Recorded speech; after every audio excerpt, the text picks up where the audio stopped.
নামাজে দাঁড়িয়ে আল্লাহকে বললাম, আল্লাহ একটা ভালো বাসা মিলাই দাও। অবশেষে অনেক কষ্টে খুঁজে একটা বাসা পেলাম। ভাড়া কম, 700 টাকা ছিল। চিটাগাং শহরে 700 টাকা অনেক কম, কিন্তু আমার কাছে পাহাড় সমান। রাতে আমি আর আমার ছেলে বাজারে যেতাম, পচা জিনিস ফেলে দিলে সেগুলো খুঁজে খুঁজে আনতাম, কিন্তু ভিক্ষা করতাম না।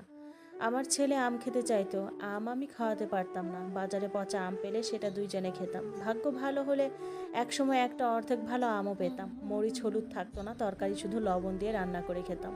চাউলও থাকতো না, কেউ কাজও দিত না। আর কে দিবে কাজ বলুন? আপনি দিবেন আমাকে? দিবেন না। পরনের জামাগুলো একদম ছিঁড়ে যেত, কিন্তু উপায় নাই, পড়তে হতো। আমার বাচ্চার অসুখ হলে আমি দোয়া আর পানিতে দোয়া পড়ে ফু দিয়ে খাওয়াতাম, কারণ টাকা থাকতো না ওষুধ আনার। আমার ছেলের বয়স বাড়তে লাগলো, কিন্তু স্কুলে দিতে পারি নাই, ঘরেই পড়াই, কারণ স্কুলের খরচ কে দিবে? আর কাগজপত্রও লাগবে। আমাদের নিয়তি যে কত নিষ্ঠুর বলে বোঝাতে পারবো না। তারপরেও আলহামদুলিল্লাহ।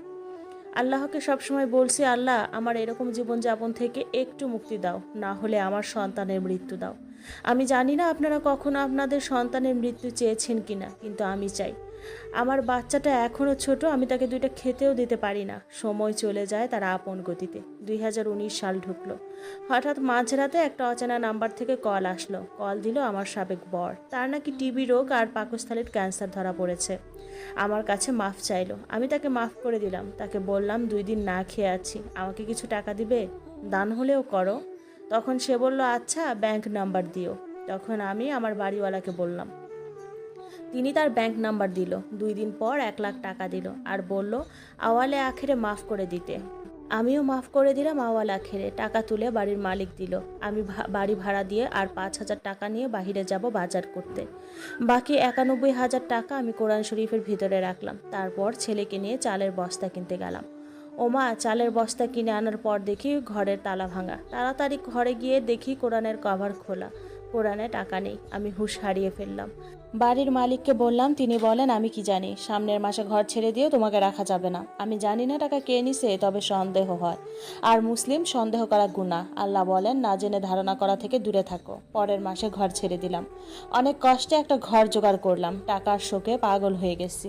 আমার ছেলের বয়স 9 বছর। ছেলেকে স্কুলে দিতে পারলাম না, তবে আরবি আমি নিজে শিখিয়েছি। ইচ্ছে আছে হাফেজ বানানোর। একজন আমার ছেলেকে দয়া করে স্কুলে ভর্তি করায় দিল। আমার ছেলে দেখি প্রায় সময় আমার জন্য চাউল আনে 1 কেজি, একটা ডিম আনে। ছেলেকে জিজ্ঞেস করলাম, ছেলে কিছু বলে না। একদিন ঘরে কিছু ছিল না, ছেলে আধা কেজি চাউল আনে। ছেলেকে বলি, বাবা কই পেলি? তখন বলে, মা গো, খিদা সহ্য হয় না, ভিক্ষা করে আনছি। সেদিন ছেলেকে কিছু বলিনি। বলি, মাবুদ আমার দিন তুমি ফিরায় দাও।